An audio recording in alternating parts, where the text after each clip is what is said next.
whoever loses this round will indeed go home. It will be Imperial on Dire, Escape on Radiant. And we have a Draw and OD band with a Lifestealer and Batrider band on Imperial side. We have it again. Imperial picking the Ogre, banning out Lifestealer, which was something that they did do against Liquid. They also do against Escape Gaming. Matuma Man's Lifestealer obviously very good. Also, Era's Lifestealer very good in this series, which is something that they're worried about. And something that can kind of play around very nicely a lot of the things that Imperial attempt to do. So the real question is just going to be what Escape Gaming decide to open with here. I mean, is there any chance that they themselves decide to take... Well, obviously, the bat being banned out from Imperial, yeah, of course, they know that Escape Gaming, they're a team that would pick up the bat to stop Imperial getting the bat, you know what I mean? So they have to ban it. What's up with the OD first ban? Because so far, Imperial, sure, Baby Knight likes it, but I mean, we have not seen OD... I think it's picked at all today? Well, no, I mean, in the series against Imperial, Liquid banned it second, both games. Yeah, second. Other teams have had it available to them and not taken it, though, so. But Baby Knight's OD is arguably one of his, I'd say his top two best heroes. Yeah. I think these are the same two bans that Liquid used against Imperial, the Drow OD from my it was Drow, OD, Sniper. I'm going to be interested to see if Escape Gaming do ban the Sniper as well, or if we have seen teams go against Imperial, they're like, yeah, we don't like the Drow, we don't like the OD. Sniper, we can beat a Sniper, and they let it through. But Escape Gaming with that instant pick on, secondly, on getting Quafer's Invoker. I mean, I wonder with that, if they pick that up this early so they feel that they don't have to ban the Sniper, because they feel that already they kind of put Imperial off picking it with that early mid pick. Sniper's okay against the Invoker, just because you sit back right, but I think this is the hero that it turned around the series initially for Escape. When they lost game one, they were like, we need Quaker on a bigger, more playmaking hero. We want that can dish out some damage. They picked him Invoker. Then come game three, Invoker was first stage banned because of how good a hero was for them. So I think Escape want to make sure they just get Quaker in a position to shine once again. And I don't think it completely deters the Sniper. Yeah, you could still see Baby Knight pulling it through. And that's actually Baby Knight. I actually, both cores play it. It's normally Ace who plays it, but this is like a direct counter onto against the Exo Invoker. Whether or not you want to lane it against the Invoker is another matter, but yeah, it could theoretically be either lane. Yeah. And it's a Imperial staple. I mean, this is their hero. They play it as one of the only teams that still plays PA as often as they do. Yeah, absolutely. It's a hero that's... some teams do sometimes pick it up, but yeah, by no means is there any other team that picks it up as regularly as we've seen Imperial do. Yeah. Hey, you guys want to see Era play Juggernaut again? I know I do. Here it comes. Any moment now, right? Yeah, I mean, it's ban it, I guess. Good against maybe ban it because it's good against PA because Omni-Slash doesn't care about evasion, but yeah, that's an annoying hero. Healing Ward's good against PA as well because often the hero's just throwing stifling daggers from afar, doesn't kill Healing Ward at all. So. I mean, as well, I think at this point, if you're Escape, you might want to think about Hester Joe picking up Slardar. And I don't know if that's something you necessarily might want to ban, because Slardar and PA is dirty, and indeed, straight up, they banned the Slardar. You do not let that through, especially a team like Imperial. Hester Joe, I kind of put his best three heroes as kind of the Bat, the Slardar, and the Sand King. So you just take that out. Yeah, the Darkseer was the other ban targeted at him, where it's like Darkseer and PA is a similar thing, where Darkseer just gives PA more damage, more mobility, and is a big problem hero to deal with paired with a PA. I'm a little interested what Hester Joe is going to be playing this game, because they themselves banning out the SK, so a lot of very, very strong offlane has been taken out already in this draft. Seems to be the main target, really, of this drafting phase from both teams. Yeah, I'm not sure. Offlane is very limited right now, with 5 offlaners banned out. There's still the, Void, Tidehunter. Yeah. They play Legion Commander quite a lot, which could be something they consider. I'd still kind of like to see the joke for Escape Gaming. Did Sid just yell at his monitor? I think he blew dust off it. Okay. What are you doing, Sid? He blew it a kiss. No, oh, look at that, Faceless Void. DreamLeague last season staple of Escape Gaming. We used to call them the double bubble team. We did, and great synergy with Invoker as well. You put him in that lockdown, you throw some meatballs, and you got yourself one heck of a Olive Garden dinner there. Get some Fatal Bonds on very there. good against PA as well. Oh, really? PA's got to be careful about how she jumps in, because immediately, as you said, a Chrono and a Sunstrike, bam, the PA's gone in the earlier stages of the game. Perhaps need some extra control from Imperial, because, I mean, so far, maybe how are you going to deal with that team fight coming out from Escape? I wonder if they do get... I mean, they're not really a team that plays something like an Oracle a lot. It's some kind of saving hero. SD is still there. I don't know if they Io. Noya plays Io a lot. He does actually. Io. Well, he's normally the ogre. If anything, they're more likely to rise hero. And he's normally kind of Lion, Lion, Rubik. Rubik is the two big ones. But Lion is pretty good against the Void because you've got a lot of lockdown. You can stop the Time Walk. He likes to go for that max Impale and Hex build, skipping Mana Drain altogether. A hero that could be good. Slacks, you're gonna like it. Huh? Omni Knight. Oh. But does Imperial play? They go for the Keeper of the Light instead. Blinding Light is very good inside that Chronosphere. Make sure, or rather, if the Coddle is outside anyway, make sure that Faceless Void is not hitting anything. But you're still gonna have to deal with that damage coming out from Invoker and from the Warlock. Yeah. I mean, if the Cold gets good axe timing, that's going to be fantastic because you've now got some way to offer that AoE heal to negate some of the damage that the Invoker's throwing down. You're going to have the daytime flying vision to allow PA to find easier targets to jump onto. You've obviously got the extra mana to doll into the PA to get like that just double dagger spam as such and deal huge amounts of nuke damage once PA's got a decent amount of items. But Escape Gaming, picking out the clock, and you'd imagine that's... I mean, Trixie can play it, or, of course, Yap can play the support Clockwork. Oh, we got to see that support Clockwork. I want to see Yaps or Clockwork. Very good hero against Keeper of the Light in general, because Keeper's always standing still, staying behind, throwing an Illuminate. You want to get to the guy, but you really can't. Clockwork, he'll get right on top of him. He'll stop that Illuminate spam coming out and be a big menace. And all of a sudden, he can't really rush Aghanims anymore. He has to go for a 4-step first. Yep. Mana Force Staff isn't too bad in this game, though. I mean, Mana Leak is still going to be a great skill, and you can always Mana Leak Force Staff him after the Mana Leak, huh? Yeah. Pretty cool, guys. Sure. Hey, look at that video. It has square cogs. Whoa, look at that. Oh, that's pretty good. Once upon a time. Once upon a time. All The game called Dota 2. Okay. Imperial. Hester Joe's hero is still really kind of up in the air, what he goes for. Beastmaster, another one of the strong offlaners that we have seen him on in the past. Again, something that gives the vision for PA to jump from target to target. Something that you can also use to just make sure it's hard enough for the Warlock or the Void as such to get out those ults in the team fights. There isn't much like lane push right now. I mean, Keep It Light is lane push, but like from their cores, and that's saying PA doesn't have. Oh, it's the Baby Knight Brood. This is another hero. This is something that so many teams ban out against them in the second phase, was the final ban. And Imperial, they have seen the chance to pick it up at this stage. That's so good. And it's a great matchup versus the Invoker mid. Exo Invoker just dies against the Brood. They've only got one pick left to kind of try and pick something that can counter Brood. I mean...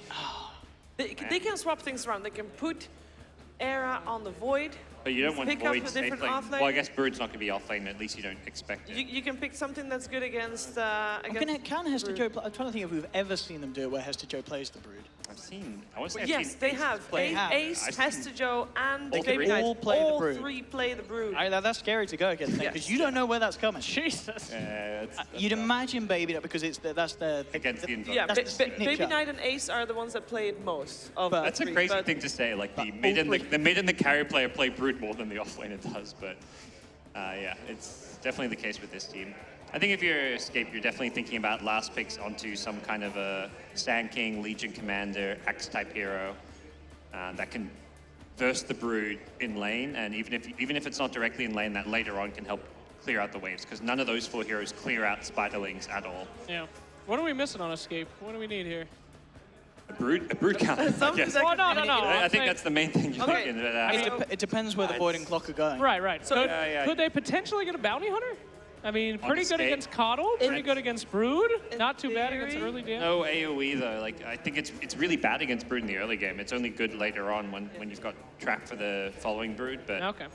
But in theory, Clockwork can be either offlane or support. Void can be either offlane or core. So they're very open in what they still can go for. If they like basically any pick that they want to go for that would do what they want to do. And I do like that Beastmaster ban, you know, as was mentioned earlier, one of the strong offlaners that's still in the pool and something that Hester Joe would definitely play. Yeah. I think Axe is maybe the ban here. Oh, Sven actually, they're worried about the carries. I think it's the offlane Void. Well, they're more worried about that potential being there for the offlane Void. Sven's really good against Brood. You can actually almost 1v1 him with the cleave build. I mean, they could go for the Axe themselves, Imperial. Yeah, that's actually quite a good hero for them. Well, see, they're going to find out very soon. I mean, that will also at least probably reveal where that brood's gonna go. They could still pick something up that leaves it completely up in the They air, can really but switch it all around, yeah. yeah. I mean, even as I mentioned, Baby Knight can play the PA mid. And Oh, that's the overhead. We've okay. seen him do this before. And we've seen him have absolutely amazing games on Nature's Prophet back in the league player DreamLeague. So I do like this final pick here from And Imperial. Escape's just like, oh god, last time we It's versus full Nature's wrap. Prophet. There's Dude, I'm saying, Not Escape, again. let's just send Clock into support, safe lane void, let's get an off-lane Shaker going. You know, or maybe Oh, yeah, baby. Yapsor has played support Shaker recently, I want to Yes. say as well. I can't remember what it was in, but they could fit a Shaker into their draft. Is that enough to deal with the brood in the early I mean, game? I still feel Shaker's just not a very good hero, but obviously just the threat of the Echo Slam is always going to be there in the minds. Yeah. So- They want an early game hero. They need an early game hero that can deal with. Oh, help what fix about the a lane. Pudge? Let's get Pudge in. Oh, that's That's wave clear. Yeah, that's Yeah. great. Sure. Probably, you want to say it's Era going to be playing the Timbersaw with an offlane Void, but those two they could swap it around a bit. You want to get that Timbersaw perhaps matching up against the Brood if possible, but Yep. I'll go first. Imperial is gonna take this first game. Wow. Imperial got a lot of cool picks, a lot of strange picks, Yeah. but those things don't win games. I'm going to be going with Escape. I'm on Team Shiva for this one. Oh. I gotta be honest, I'm liking that Timbersaw final pick. I'm gonna go with Escape on this one. I think that's gonna be a really strong hero this game. We got an even split here. It is our first game, Escape Gaming. Can they do it? Can they beat Imperial? Can they beat the Brood? We're gonna hear it from our commentators. It is over to Annie and Fogged.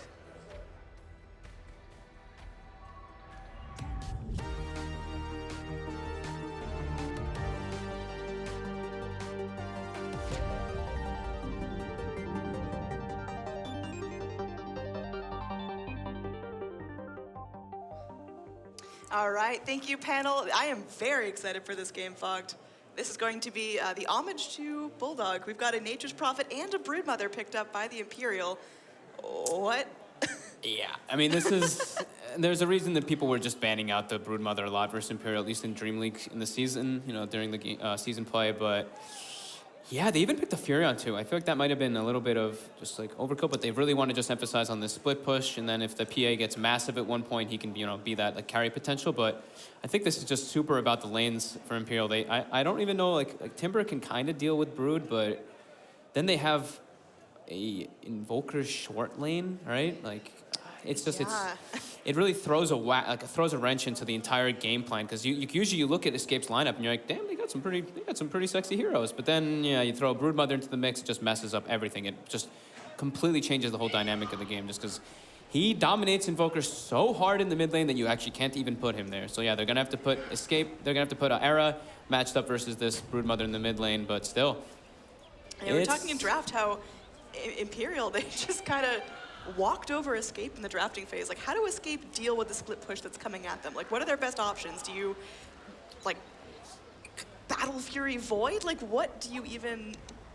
I mean, if they can make it out of the laning phase without just like losing this mid tower and just having no response to this Broodmother, I think they can be okay just because of their massive team fight, and Imperial doesn't really have that. But being able to have this like split push potential with the Coddle being able to bring people around, Furin of course is constant split pushing, Broodmother just eating a lane. I mean, it's super hard to tell who's really gonna take it, just because you really don't see Broodmother anymore for a good reason, because he's just not really like such a favorable hero. But Imperial likes playing it, so I don't know. This is an interesting one. It is a short lane Invoker, like we were mentioning too on Koikvo, which is just not great. You know, it just limits the hero in a lot of ways. You know, you really want that mid lane, and we'll see if they're gonna be able to handle all this. I mean, I don't know. This is crazy. What a day. Yeah, this is going to be our last series of the day. Again, this best of three, neither of these teams, or rather one of these teams, will not make it to day number 2. Yeah. They are going to be going home here. I mean, what are your predictions? We talked about the panel's predictions, but what do you think is going to be going down in this series? I'm going with Imperial as well. I think it's pretty scary. You know, you're laning versus this Broodmother, which is okay. The laning phase is extremely important for them, but they even have some like scaling potential. You know, PA scales super hard to the late phase laning game, obviously, but they even have Bloodlust on top of that with the Keep of the Light being able to move them around the map. Keep like able to spam out lanes. Mana Leak super disruptive versus this Void versus this Timbersaw, even versus Invoker can be super obnoxious. So yeah, it's such an interesting approach.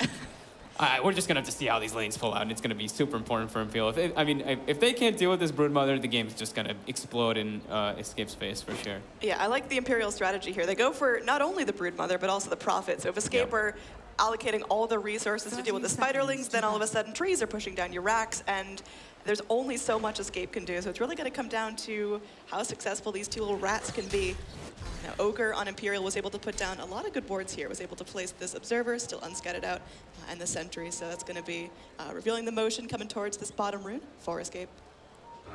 Yeah, Timber can, obviously tank up the spiders with reactive armor. That's the kind of the obvious thing, but clearing the spiders becomes a little bit harder when you're super low level. If he's able to get like a lot of spiders when you're only like level 5 or something, he's just constantly going to be farming, sending the spiders to the neutrals, farming with them there. Just getting a ton of space on the map for his team and just pressuring a lot, and forcing a lot of resources because they have to buy some sentries for the Timbersaw for the first like couple levels.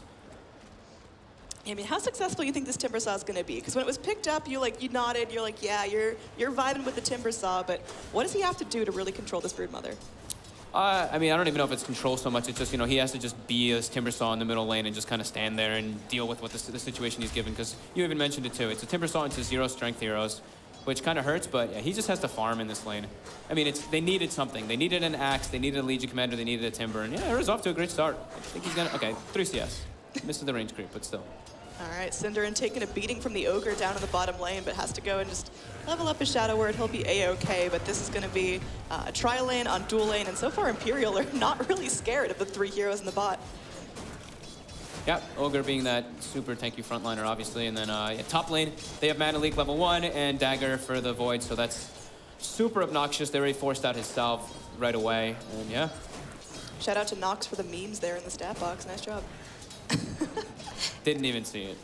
Too focused on these lanes. Yeah, I mean, these lanes are going to get violent pretty quickly. I feel like Imperial, they've got that early game go, go, go strat. Now, Noya's going to get half his mana burned up by those cogs, but, I mean, there's going to be not a whole lot of CS pouring in for Escape right now. Timbersaw is doing a fine job mid, but down bottom, the experience in the gold is getting spread pretty thin.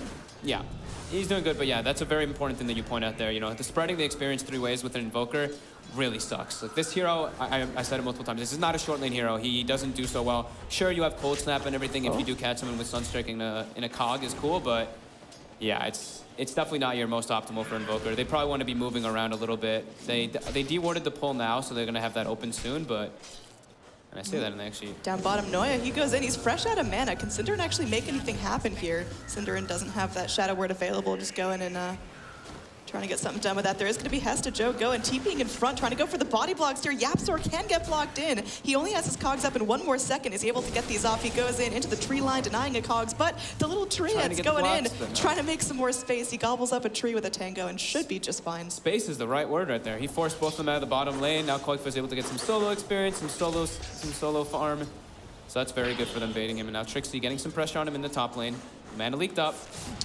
He's going to be lucky to get out of this one alive. He has his time walk and is able to just zip back on 3. Also has his stick with 4 charges if necessary. 5 now. Pop your stick and, well, retreat to safety. So Ace getting a lot of space in this top lane in terms of CS. 9 and 6 right now. How dangerous is this PA if left unattended? Well, it's a hero that definitely just still takes a long time. You want to get your Deso, you want to get your BKB or your... I think Ace actually goes for the Vlad's first item into the Desolator most of the times we've seen him play it, so he'll probably do a similar build like that. And it benefits his Broodmother as well, if he's ever in the same area of him, which I don't even know if we will, but yeah, that's just an Ace standard build. Usually just a Deso Rush, but he really likes his Vlad's. Gives him that sustain. Yeah, back towards our mid lane. Our Timbersaw, who was doing exceptional in CS, is now being outdone by the Broodmother as she can just wobble on over to these neutrals, grab up some more spiders, and continue her push. When do you think this Broodmother is going to get real ugly? When does she just start charging towers and not giving a care about who's trying to stop her? I mean, it is a little hard because, Era's going to be level 6 pretty soon, but I think it's whenever this Timbersaw rotates out of lane, he just puts the pressure on. But he's like... YapzOr. He just walks in, gets mana leaked up, sits in the safety of his cogs, but... Now there's a port out from Hesta Joe. They're going to put the pressure on YapzOr. YapzOr looks like he's going to die. He's got no more mana. He's trying to crawl his way through the trees, but first blood goes to our Nature's Prophet. They might be able to find Trixie as well. He's got 5 charges on his wand and has his time walk, but they've got the mana leak here. He has to sit still. He has to be patient. There is No Sprout available, but Trixie looks to be fighting this one out. There's going to be a blink forward from Ace. A couple more hits should do it, but YapzOr respawns, heads back in, wants to find the kill onto Hesta Joe. Looking for the cogs on him. We'll just try to burn up his mana. Looks like YapzOr will have to retreat. Faceless Void moving forward, does have the time walk, can use it aggressively. Looking for the Sunstrike. I saw him kind of idling around the bottom lane. There we He's go. doing it. Oh, and it will not connect. Hesta Joe definitely keen on that. Yeah, I was watching him kind of just like stand around looking for it. I knew he was going for that type of option, but yeah, like I kind of mentioned with like the Broodmother, since it's versus like this kind of like natural, I guess you could say, like counter in the mid lane, he can't really pressure this Timbersaw. He's able just like, he's gonna farm and then he's just gonna send Broodlings to the jungle and he's gonna get that little extra farm. Even though he doesn't get the experience from killing those neutrals, he gets the money, so that's the big thing. Yeah, I mean, there's so many sources for Escape to make some extra cash in the map. You've got Spiderlings, you've got Tree Ants. Is that gonna start to add up for Escape if they keep clearing those? I mean, if they're able to kill a lot of them, but I think that these guys are, they're very used to playing these heroes, so they shouldn't be feeding too many of the Broodlings or the Spiderlings. It wouldn't make too much of a difference anyway. Like, it's kind of hard for them to clear them, like in those type of essences. It's just like, you're not really gonna see him micro a stack of Broodlings onto a Timbersaw. It's just unlikely. Yeah, right now, speaking of microing Broodlings, just going, clearing the jungle, keeping the cash flowing for our Brood Mama. Yep. She's doing really well in terms of overall net worth. Yep, sitting on the top. This is just, you know, it's a baby night special. This is just what he likes to do. I mean, him, Ace, and Hesta Joe, all three play this, and it's obnoxious. I mean, is it just ultra situational? Is it a hero you pick when you're going up against someone like Escape that you read very well and know very well? Because it seems like Broodmother is just not picked, and you see what kind of power it can bring to the mid lane. Oh, Noya's getting down pressured bottom. bottom. Noya, that cold snap doing some work. There's going to be the cogs. The Ogre is now trapped in, just trying to survive, trying to beat someone down, trying to get something there. Meanwhile, Hesta Joe will go for the trade, takes out the Invoker, most likely going to lose his own life here. YapzOr with that battery assault going to get sprouted up. One more hit, but he does have his wand. Still goes down in the end. Now Cinder in some serious trouble as Ace has made his way back down. It's going to be a triple kill for the Prophet as the trees do his dirty work there. Nice movement there by Ace, coming down there. Not really expected. Nice wraparound from YapzOr getting the Ogre, but Hesta Joe standing his ground, fighting. Nice stick as well from YapzOr. I feel like we see this all the time from save his stick charges and survive like with one hit. I think it's versus Imperial, I see it like most of the time too, but yeah, nice little trades, definitely benefiting Imperial a bit more. And now they're just gonna keep the pressure on. Koikva showed bottom lane, and Hesta Joe's porting in, but there's gonna be some follow-up. Ace only has one more dagger after this. Koikva does have the Wex invoke. Wex skilled up after that. One creep dies, and he's ghost walks. Escape, they're all moving in. They want to get something done. The Cog's burning up a little bit of mana of Hesta Joe, but he still seems nice and healthy. Cinder in, he's only level 4, nowhere near that chaotic offering, and now he's taking a ton of damage. Hesta Joe gobbling his way through the trees. There's going to be a TP in from the Timbersaw. He's going to be clearing out the map, looking for all those trees. Now Nature's Prophet, he's still going in. Nice dagger is going to connect, and that Invoker is back in the grave. Cinder in, he's getting low. He will have to retreat with the Clockwork. Yeah, Era actually ends up canceling his TP. I think it's hard for him to really move anyway, because they'll just take a tower if he does that. But Baby Knight, anyway, he moves to the top lane since Ace made the rotation, and he ends up pressuring that a bit. Yeah, he's been going. He made this little web path through so he can go ahead and take some Ancients for himself. Now, mid lane, we are going to have a rotation in. Nature's Prophet again with the global presence going in onto Era. They get the stun. He's also mana burned and will not live the Timber Chain across the river. So really nice rotations. Imperial just making their presence known on this map right now.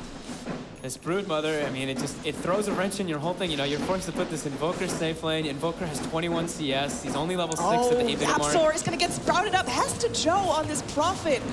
Making the plays. Yeah. He's all over the place. Is today the day the Prophet comes back from the dead? Because it has had a huge impact in the last couple of games we've seen it. Is this like the most picked Prophet has ever been in a day of Dota? I mean, it's the two teams that would pick it, right? Imperial likes to pick the Furin a bit, and Alliance, you know, they're Alliance. Of course, now a tower's going to be going down. It is not going to be denied. Era looking to move forward, wants to get aggressive here, but onto Hesta Joe and Ace there. Is that really the right play? There's low mana on both. Hesta Joe just goes for the TP out. The Sunstrike's going to come in, but TP goes forward before it can connect. Yeah, Noya now getting eyes on Koikva, gonna follow him around a bit. He's like, all right, guys, you know, look at this Invoker. He's actually got nowhere to go. This poor soul, this poor lad, just doesn't know what to do. He's just like, I guess I got to jungle, guys. I mean, like, I don't even know what's going on. He just hits his level 6, 8.5 minutes into the game. That is not an ideal timing for Invoker. Meanwhile, your Broodmother who's crawling around, she's level 9 already. Mid lane, YapzOr is going to get stuck up. There is going to be that Fire Blast to hold him in place. Look how quickly those spiders just turn his insides to goop. Oh my god. this is starting to look like kind of what we expected in the laning phase. You know, they're just, it puts so much pressure. You know, you're forced to react in such a manner that it makes it super awkward for your lineup. This Broodmother's now going to be going toward a super fast Orchid, and it counters all 3 cores on the side of Escape. Pretty hard. Void, Timbersaw, and Invoker, obviously heroes that rely a lot on the spells. Invoker probably the least where it counters him. Of course, you know, in like team fight situations it will, but killing the Void and Timbersaw catches them out with ease. Is this 100% an Orchid? I've seen some Brood Echo Sabers recently. I would assume it would be, just because of the lineup that he's playing versus. It's super good versus the cores, like I mentioned, and yeah, I mean, yeah, it's kind of just what I assume. All right, PA goes into that Vlad, just trying to get some sustain to herself so she can just keep hopping in. I mean, PA has not really a care in the world. It's not like her team is relying on her for damage right now. She has all the time she needs to scale up and not feel pressure to try to take fights too early. So Ace has just been chilling, going in, tossing out a couple daggers. But you look at the net worth, and Brood and Prophet, even at these early levels, are really holding their own. Yeah, I mean, how do you really kill this PA, right? Like, if he gets chronoed and you use everything on him, okay, he'll die. But there's no real stun or lockdown. They have to use the Chronosphere to pretty much bring him down, because he can just blink out of a cold snap, blink out of everything else they use. So they have to commit a lot in order to kill this Phantom Assassin hero. I mean, you look at where the damage is coming from Escape, where their initiations are coming from, and it's going to be a Clockwork hookshot in and then a rock drop by the Warlock, and neither of those buddies have their ultis yet. Yeah. So, I mean, Escape just can't fight right now. Right now, they're still scrambling around for farms, scrambling for experience, and Imperial are having the time of their lives. Yeah, they're pressuring safe lane. They know that there's nothing that these heroes can really do to react to this. You know, if an Escape really wants to react, they have to bring like 3 or 4 man gank squad to kill like 1 hero on each side of on the side of Imperial. Speaking of gank squad, they're moving in. They're smoked up. Yapzor, even without that hook shot, he can look to try to scout things out there. It's going to be the Void jumping in, gets the Chrono off onto the Prophet. That'd be a great hero to take down. Meanwhile, in the back lines, Noya fighting for his life, just walking away, walks straight into the Chakram. Looks like Noya will bite off more than he can chew. Tries to get the deny to neutrals, but will go down to the Timbered Chain. I think that's good. You know, the Chrono was forced out on the Furion, and he just runs in and tanks the gank. You know, he runs into the Clockwork and the Warlock, and just like, whatever, guys, I'm over. Kill me. Name of the game is space. Yeah. All right. So Imperial, they still get something for that after all. I mean, Ace continuing to farm up. Looks like that Blightstone is eventually going to be a Desolator, most likely. Yep. Gives them more tower pressure now with the Blightstone plus Treant, so they're going to be able to pressure this top tower. And look at Escape. They're just like, what do we do? They're just running like this crew. All right, Warlock has ult. This is big. They have to use like so many different. They have to bring so many heroes to really kill any of the cores on the side of Imperial. It's actually so hard for Escape to really do much. All right, Clockwork needs this one little siege creep, and he will be able to hit his 6. Midas acquired. All right, he's so close. He's 586 out of 600 to get that level 6. But, you know, it's all good. I think once Escape actually get their ults, do you think one really smooth, cohesive team fight can get this started? Like, I'm talking Chronosphere on top of Hookshot, with a Chakram rolling out throughout, and then the Chaotic offering to keep everyone stunned up. I think if Imperial gives them that opportunity, they're making a big mistake, because their lineup is not made for team fighting just yet. It's still just about this split mentality, keep splitting, get such a massive advantage that we can just kind of steamroll them over. And that's, I mean, they're on their way to be doing that. Like, this PA is massive, Broodmother's massive, Furion's not as massive, but, you know, he's an off lane, so he's owning. We are about 12 and a half minutes in, and the net worth chart's already a little bit out of control here. Now, Noya, again, making some space, drawing that aggression, while the rest of his team's able to push in. Trixie, rotating through the jungle, may not like this so much. The Courier. Here comes the Brood. Yeah, it's giving him an opportunity to go forward. There's the Brood. The time dilation comes out, but it's not really scaring anyone too much. Trixie's got to watch his step. He's going to get stunned up from the Mana League, and he's got nothing else to his name. Meanwhile, Clockwork falls. This is just a bloodbath. Imperial. He died to spiders. There wasn't even a hero there. He just ran him down with the spiders when he's orchided. Broodmother, please relax. It's 12 minutes in. Yeah, I mean, like you mentioned, they also pick up the kill on Trixie, who's, I mean, he has got nothing. Like, he's got just these treads. He's got a poor man's shield, a Quelling Blade, and he's on his way to a headdress, but he doesn't have this flags. He doesn't have any of the items where he wants to be. It's just, this is such a disruptive lineup from Imperial, and Escape is just unable to find their footing in any way right now. It's super devastating for them. Like I mentioned, they have to commit so many different things to get a hero kill, but I think that they have to do something at some point. They can't just let Imperial play their game style like this. This super deep ward from the Dire side is going to scout out all these TP rotations in. Broodmother is still going to get Chrono. There's a Sunstrike on top of her, and the Meatball. She's in some serious trouble. Baby Knight is able to pop the ult, but not enough lifesteal to get her through that. Now, that's just a question mark for me, because again, this ward down here near the tier 2 Radiant Tower did scout out those rotations.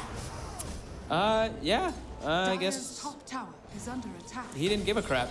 Yeah, It's Brood Mother, he's indestructible, but I mean, that 1 kill alone is almost 700 gold straight to the void. Yeah, it's a big swing, but it's definitely, you know, one of many steps for Escape to make it back in this game. I mean, PA is more than halfway towards Desolator, just needs about 800 more gold, and that's going to be tough. Those towers are just going to melt. Yeah, I mean, he's gonna do so much damage in these fights too with Bloodlust. Like he's a much harder carry than anything Escape has. So as far as laning phase goes, they've got pretty much Imperial got everything they wanted, and now they even have this PA who scales super hard into the later stages of the game. So yeah, it's definitely really hard for Escape. They have to play as this very cohesive unit, and they're gonna have to just, you know, they're gonna have to be very careful going into this game. It's super tough for them. Yeah, I mean, you look at the net worth breakdown, and Broodmother, PA, Nature's Prophet, they're all just at the top of the chart. They're exactly where they need to be. But if you check the overall net worth graph, that is going to be that big spike right there where Broodmother was killed off. So it seems like all Escape have to do is isolate those really high-value cores, take them out once or twice, and they've found themselves small stepping stones back into this. Yeah, but like, I mean, it's still so sad. Like, you know, they have to clump up. Like, look at this. Koikfa's not even farming with his real hero. He's just using Forge Spears to farm. Oh, like, bottom lane, Era just gonna get dropped on. Looks like he's just trying to clear himself out of here. He's just gonna be mana burned down, and maybe Ace will have some mercy, just going back to farming. yeah, max reactive armor. He's fairly tanky. They can't really kill him yet without the Desolator, and they don't have like an ogre there for the lockdown. Hook shot in. Yapstar gets himself onto the cliff. Well, he's gonna need to just chill there for a little bit. He doesn't have mana for a TP. Baby Knight's gonna go back in. On bottom lane, we do see a rock dropped out. There's 3 people Fatal bonded, but there's nothing really they can do to chase up. Era's trying, but misses the Timber Chain. Like, yeah, that's a really big cooldown from the Warlock. Now, Cinderin's fresh out of mana. This Golem is just going to be bopping up creeps. Sunstrike comes in and will be able to finish off the Prophet. Very well played by the Invoker. It's something. That Prophet was pretty high value there. That's almost 750 gold going to our Invoker. I'm actually trying to look. Okay, so I think he was sitting at like 420 health, and Sunstrike does 412 pure damage, but with the intellect, you know, intellect didn't use spell damage, it was actually just enough to kill him. So that's some that was like perfect. Hardcore math right there. Now Yeah. PA cleans up the Golem for a little extra money. She's doing really well for herself. Completed Death Zone, now 500 more gold on top of that. We really haven't seen Ace's massive impact in this game just yet. 1-0-4, definitely not feeding, not letting his team down, but this PA has so much room to grow. Yeah, he's doing his job. I really liked his early rotation in the bottom lane, like just kind of moving around a bit. But yeah, he's doing his job. You know, he's just gonna farm. That's all he's really gonna do in this game, I think this is a game with a PA I've seen the least pressure on this PA, because the rest of his team is just making so much space. PA is free to farm completely. There's no pressure to be that position 1 right now. You got Broodmother just chewing through towers, chewing through heroes. Similar story with Nature's Prophet. So PA can just relax, farm up some items, and now it looks like a Roche attempt coming in, and Imperial should be able to snag that one up without any trouble. It really is the dream PA game. Like, they don't have anything that really counters a PA in any way on the side of Escape. Like, no actual hero that just does, like, it's just a good hero versus PA. And yeah, with all the space in the world, it's great. Ara's gonna be going in, takes out a couple Spiderlings. Nice little payday for him, wasn't really expecting that one. He's like, oh, thank you. All of a sudden, he just pings out like, oh, I just got a crap load of gold. All right, Trixie in the top lane, looking to go for a little bit of split push, has his Vlads pretty much ready to go. Yeah, he caught up well. You know, in the last couple minutes, he's farmed a lot of money on his side. Like Invoker obviously getting the Sunstrike kill, as well as the Meatball kill on the Broodmother earlier. You know, it's not the. It's pretty bad for Escape still, but it's not, you know, great. It's you know, it could be worse, right? Could always be worse. It could always be worse. Now PA is going to go ahead, just take out that bottom tower with ease. Again, the Desolator making this super easy. So now, not only can the Broodmother and the Prophet split push any lane by themselves, the PA can also do that. Yeah, and if he finds like any of these like support heroes isolated, he can just throw them down. Speaking of isolated, PA is going to be all alone. There's going to be some TP rotations in, but look at her burst. She's going to melt down. That is only going to be the Aegis. Now the rest of Imperial, they're on the move. They want to go back in. They want to find something here, but Escape, they had a game plan. Go in, burn the Aegis, and get the hell out before Imperial clean you up. Yeah, it's definitely a good thing that they're at least putting pressure on. You know, they're not feeling like they just can. They're just like, okay, we're just gonna get run over. No, they're definitely like trying to do stuff. Obviously, they are trying to fight back in this game. It's very hard. They're putting down a lot of wards, a lot of aggressive wards, some defensive wards as well. They're just, you know, they're still running around with this unit though. They kind of have to be. I mentioned it multiple times, and they are definitely adhering to it. They need to do it. Smoke up. Baby Knight walks into a sentry, breaks the smoke, Quake for now, though, getting burst down. Nice hook from YapzOr, actually isolating Baby Knight. Yeah, the cogs are coming in. Baby Knight's just sitting there. Nice rock drop. This spider's getting low. Is going to try to pop the ult and get through this, but that is not going to be enough. The hunger is not insatiable enough. So that Broodmother goes down, and Voker loses his life, but still, 500 gold straight to his pockets. Yeah, big, decent swing there for Escape. Just because they had so many heroes there to get the experience as well as the net worth from that kill. YapzOr going in, just trying to zone out Ace, but he doesn't have a hook shot. He's just trying to do what he can with Flare, and I mean, that's a bloodlusted PA. 2 slotted right now. That's not something you really want to tangle with unless you got some big ults. Golem pressuring the mid lane. They're actually going to get this tower, mid lane tower from Escape right now. Bam. Very nice. Escape making a little bit of space for themselves. Again, it is still a tough game. You look at the overall net worth chart, it's still about 10,000 at sub 20 minutes, but I'm surprised that Escape are holding on as well as they are. Yeah, they're doing a pretty decent job of just, you know, holding the line, I guess you could say. Like sticking together, hold the line, you know, your buddy partner system, you know, stay with a buddy, make sure you're not traveling alone versus this Imperial lineup. They have, I think now it's 2 Orchids online for the Furion and the Broodmother. And yeah, like we mentioned multiple times, PA with Desolator can obviously kill somebody if they're isolated alone. And he's very close to his BKB, which is great for him. I mean, it's going to be even harder for them to burst him down with that. I mean, when do you think this Broodmother is going to fall off? Because there's definitely a lot of time still for Baby Knight, but Broodmother's not one of those heroes that stays unbelievably active forever. Sooner or later, Escape, they'll be able to pick up a gem, they'll be able to just keep the sentries up, they'll be able to keep the pressure up, because we see how quickly a Brood can be bursted down alone with just a couple of meatballs and a Sunstrike.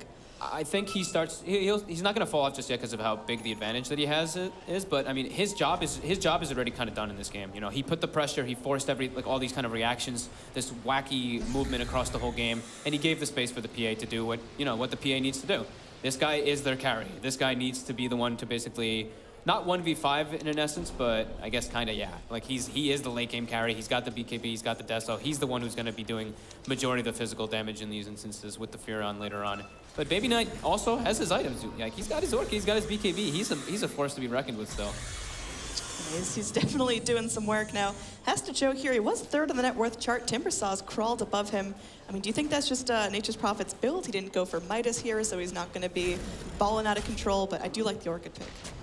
I think that Era, he's in some trouble here. He's going to get stunned. He's mana leaked up as well. There's not much he can do. He can toss out a Chakram. He's going to get silenced up. The Orchid doing all the work in the world. There's going to be a double man chrono, though. Sunstrike to come in. They're trying to get down this PA, but PA can turn again, has the flats. The lifesteal's going to be there, and look at the Spider just coming in. Rock is dropped. Everyone's getting low, but Ace and the Spider BK beat up. Baby Knight's hunting for more. There's going to be a dagger connecting up to Quake, but they've got this low. Baby Knight stops to, or rather, there's a Midas to stop and go, and that's just going to be the Invoker falling down. He Midas before he dies to try to get the most out of his gold, but he knows he's down there. And there's going to be a TP in from Era, one of the lone survivors on his team, just trying to clean up here. Noya getting low. There's going to be the Forward Spirits doing work. They will get a kill. YapzOr able to go and at least get something for Escape. It's still not a great team fight for them. In fact, YapzOr might be in some trouble here. The Spider's coming in. They will be able to run away.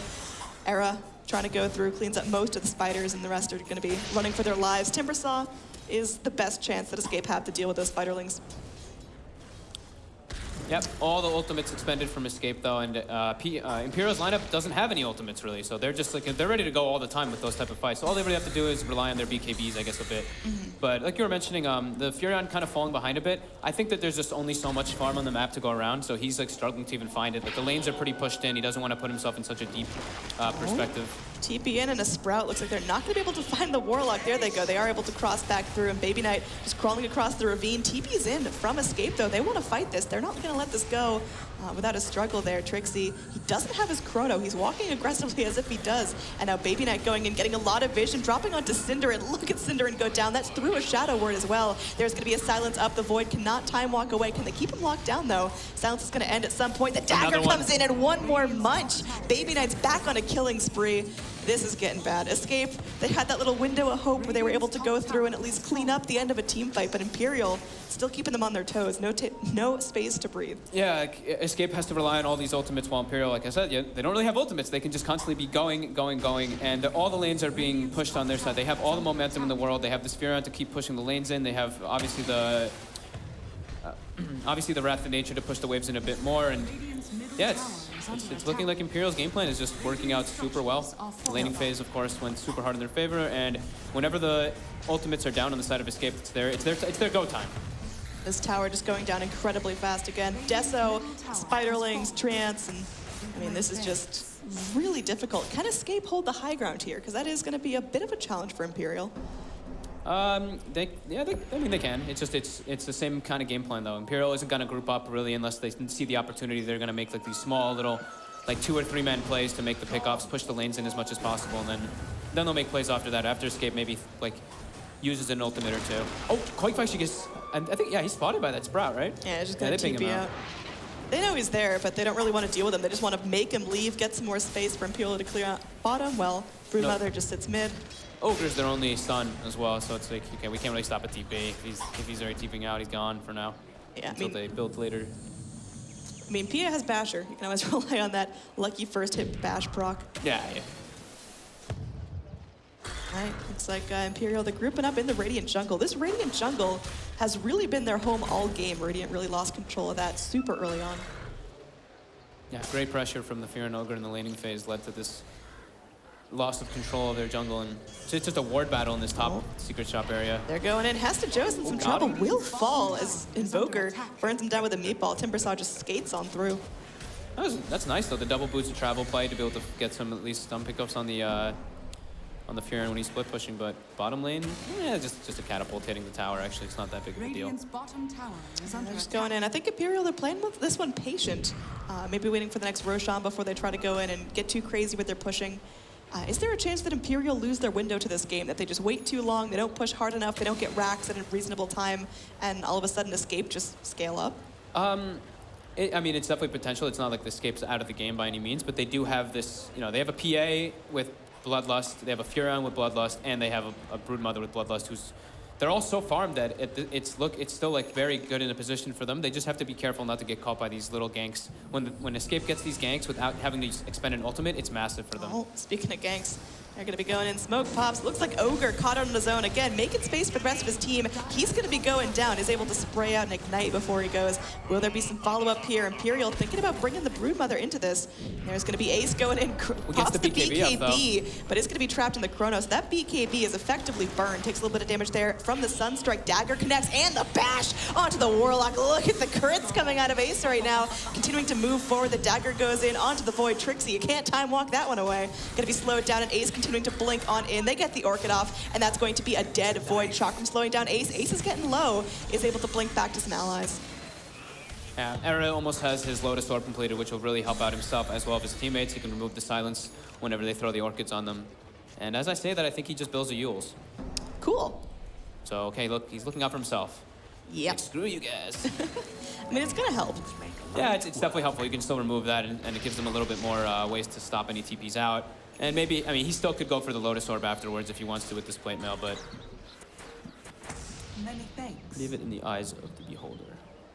All right, Imperial, again, like you mentioned, they're not reliant on those big team fight ults, so they can just kind of regroup, get their mana up, get their health up, and take a couple more creeps, continue to pressure Escape. Now, in that last fight, the only thing that was really burned down was the Chronosphere. They've still got the rock to drop, so Chaotic Offering is going to be a huge component of these fights.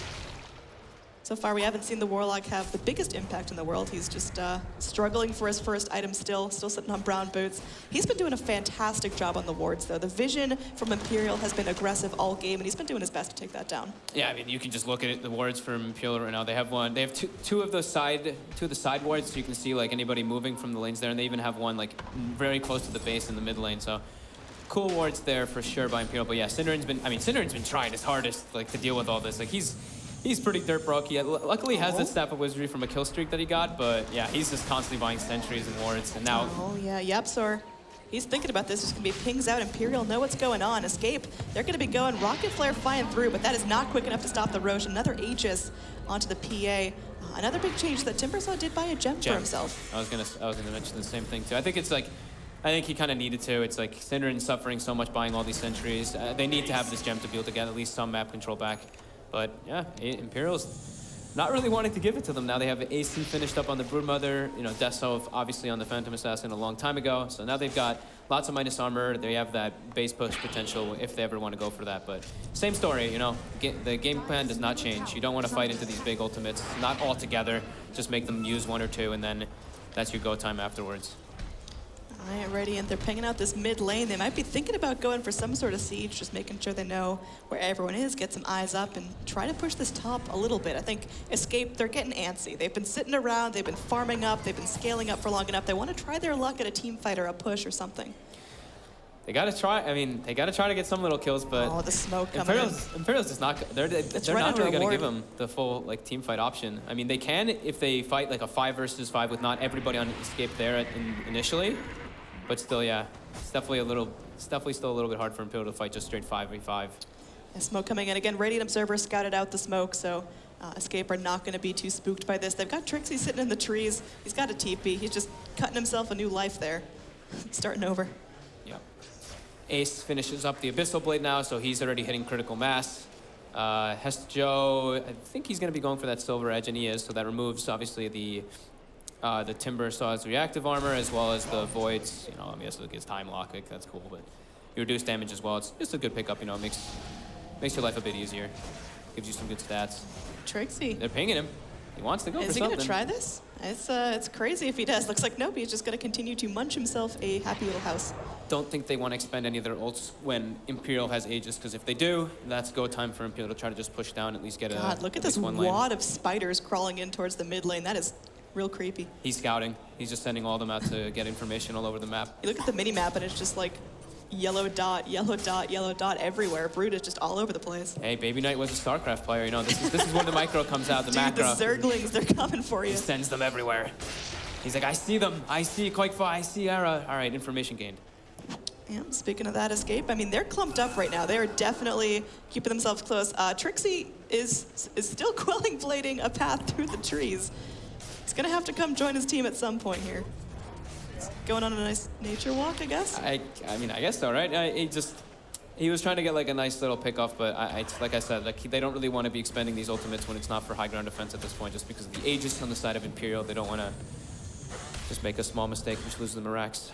Yeah, seems like Imperial, they're looking for the best spot to jump because they can definitely go in. They can take a fight. They've got the damage. The PA, like you mentioned, is almost slotted. Ooh, Trixie, they see they're him going to now be this going in. time. Trixie, after his long walk, he's going to be cleaned up. That is the most tragic end I can think of for that play. Yeah, I mean, he has the Diffusal Blade, so he's able to purge off the Orchid as well, at least if You he gets can't gone out, but you can't purge off PA's Bash. 1,000 crits Yeah. or whatever it is. Yeah, can't purge off Bash and crits. I mean, there was no time to even react to that with any sort of time walk, not even a cry. He was just super dead. He'll be up in 30 seconds, ready to play with his team once again. Escape now. You can see that they're huddled. No one's leaving each other. Even the Timbersaw, that's notorious for being able to go and clear camps quickly by himself without threat, is staying very close to his fountain. Yeah, I mean, they're trapped in this position, and it's hurting them a lot. Like, Imperial's just gaining more and more lead, and they're getting the options that they need to be able to actually go for this high ground push. Coddle, pretty close to that Aghanim Scepter. He's just farming, you know. He's just literally just farming neutrals as a Coddle. Everybody else is just farming what they can. They just, you know, they don't really feel too much just because of the lead that they have in this game. They're feeling good. They are feeling good. Overall net worth is going to be a little over 15,000. XP is going to be similar stories. So levels are just spiraling in when Escape are still having trouble. Yeah. I mean, you look at the Warlock, he's only level 9. He's still trying. He's still trying to get that level 2 Golem. Doesn't make too much of a difference anyway, right? Yeah, I mean, it's nice to have. Yeah, it's cool. Getting a Golem off at all in these team fights is going to be pretty crucial, and he's still having trouble with that. Yeah. It's all about just getting all the big follow up is what they really need with the Fatal Bonds. They need like a 5-man Fatal Bond and like a 5-man Chrono. And then Another smoke coming in. Looks like Ogre's going to pop it out. Noya just splashing out the Ignite. Hey, Just gonna guys. go aggro the creeps. Now he's going to get hookshot on, is going to be stuck, but again, losing an Ogre, that is A-okay if it sets up for a great fight for the rest of your team. Trixie goes in, is able to land a Chrono onto 2, wanting to focus on the Keeper of the Light. Sunstrike comes in, they are able to clean up both, but now here we go. Here's the cores, and they're angry. They want to get revenge for their cute little supports. Yapzor tries to TP out, will not be successful, going to get silenced up. Army of spiders coming at you. Has to Joe. Can't actually catch up to this, but Ace, he sure can. Going to be tossing out a dagger. There's the blink, and that's going to be a dead Clockwork. He's hiding behind these trees, but cannot find any sanctuary. That's going to be 3 dead on Escape for the 2 Imperial supports. Yeah, they obviously get a cool pickup on the supports with the Chrono, but you know, the supports ain't the problem right now. It's these humongous cores. I mean, Imperial would be happy with that trade 1,000 times in a row. Yeah, your Ogre makes a ton of space. Okay, your Keeper of the Light dies. Slightly unfortunate, but the fact that your cores are able to go in, clean up the enemy cores, and not really feel that scared by it is great, because all the spells have already been dropped from Escape. Now, Ace here we is go. all alone. He's just going in. Ace is fine. Ace does not have his Aegis anymore. He's going to be sitting in the Chakram, taking some damage. He does have the flags. He's going to pop his BKB and going to get down to the low ground safely. Baby Knight was there to bail him out if things went awry. Yeah, there's no one alive who can really do anything to him at this point. There's no Chrono. The Invoker and the Invoker Clockwork were already dead, so there's nothing to really catch him, and he's just super confident. Yep, it's getting tough, Escape. Their window is starting to close down as Imperial get more serious about threatening these tier 3s. Now, Imperial, they've had all the exterior towers down for a while now, but just haven't decided to push high ground. They were waiting for an Aegis last time. They got an Aegis on their PA and waited long enough for it to expire. What are Imperial waiting for? I think they can just, I mean, they're not really in too much of a rush. They're scaling so hard. They have 3 cores that benefit heavily from Bloodlust. Ace is he's still got a ways away until he's 6 slotted. He can obviously replace the Vlads. He can obviously get another item after that. It's the same thing kind of with the Brood and the Furion. Brood maybe a little bit more like closer to critical mass, but he still has 3 slots as well. And yeah, Bloodlust on top of that, and then they have Keeper of the Light. So once he gets the Aghanims and the next Roshan's probably, that might be the go time, you know? At least that extra sustain coming out from the back, from the heal, from the Coddle during daylight, as well as that vision advantage, because, I mean, PA, at one point, he's just going to be able to blink into the back lines and just basically one-shot somebody with Abyssal when his team is just going on the rest of the other heroes. Escape going for a nice little strategy here. They smoked up, they go into the dire jungle because it's the last place Imperial expect them because they're all just so far behind. Imperial expect them to stay in their base. They're not going to check their own turf. Ace, yep. I mean, this PA is double damaged. If this dude crits on you, that is going to hurt. That is going to be probably all of Clockwork's health at this point. Yeah, it's probably about, he might live. He's got 13, okay, under the tower protection, he's got 13 armor, but otherwise he's got only like 6 when he's not near anybody, so. Yeah, he might be pretty close to dying from one dagger with the DD. Well, either way, Escape, they're gonna go back, they're gonna TP out of their brief little vacation into the dire jungle and just go back to huddling. Arrow, you can see him trying to clear up as many creeps as possible mid, but his farm's still starting to stuffer. He's still got 13 Bloodstone charges, but just can't find kills. Imperial are doing a great job just slowly but surely starving out Escape. Sticking to the game plan. This is, I mean, Imperial knows how to play this Broodmother and this, like the Fury, and this is, like, this is their staple. They're the only ones who pretty much still run it. I guess the Fury and, of course, Alliance, too, but... Ace sitting in the trees here. Ace is saving up a ton of money. Are we in Rapier territory, man? No, he wouldn't risk All right, that. top lane, there's going to be a stun on the Invoker. He is not getting out of there alive. TP in from Ace, they're just going to clean this up, and I think this is the go time. Invoker dead for over a minute with no buyback. You've got the rest of Escape just trying to waddle around their jungle, but Broodmother going to scout them out, and I think Broodmother could probably take on a couple of them solo. This is actually cool. Ace is going for a heart on PA next, so he's going to be that frontliner that they need to kind of just tank the towers and beat on it. Because with the heart, he's going to be pretty damn hard to bring down. I mean, he's already pretty damn hard to bring down. Yeah. He's got that blur level 4, and in terms of True Strike, it's not happening. Yeah, they're pretty much all magical damage. Our Keeper of the Light. We haven't really been talking a lot about him because he's been that, you know, silent guy in the back lines. He goes in. The mana leak was super helpful in the laning stage, but since then he's been doing his best to clear with Illuminates. Has been popping out some nice blinding lights. He's going towards his Aghanim Scepter, so that's going to be a pretty big change. Oh, okay. In like, yeah, 5 gold. Yeah. When the courier gets back, Roche is up. So they're probably going to check that with like a Treant or something in any moment now, and then they're going to pick up the Coddle, Ags, and then wait for daytime when they might not even wait for daytime. They might just get the Roche and make them move with it there. But I think the safest play to do, obviously because this is an elimination, you know, not this game, but this series is elimination. Whoever loses is out of the DreamHack ROG final. So. It's getting real here. Imperial, they're feeling strong. I think they were the favorites moving into the series because they've been performing so well in the last couple of weeks. Escape had a really nice showing this morning, but unfortunately they dropped down. Now Aegis on the ground. He got some nice yummy cheese as well. It is going to be bopped out by the clockwork. They know this is going on. They know the cheese is on the ground, and it's going to be a Nature's Prophet cheese. Yep, they can just force the side lanes in now, and it's a minute and a half until daytime, so that'll be the easiest way for them to siege. But yeah, they have heart, 3,600 HP on a Phantom Assassin. That seems balanced. It's pretty good. I mean, Baby Knight even just picks up an Ayascati too, so he's looking extremely tanky. 2,700 HP with 30 armor, and they have all the minus armor in the world and multiple different forms of silence in order to initiate on. So this will be their go time. We'll see how Escape manages to deal with it. Maybe, I mean, they just got to get some huge, like five-man chronos or something. Like, hope that Imperial makes mistakes. They're finally walking up to that high ground, trying to go. They get some treants sprayed out. You've got your Timbersaw doing his best to try to clear these out. Tornado comes in, only going to connect on a couple creeps there.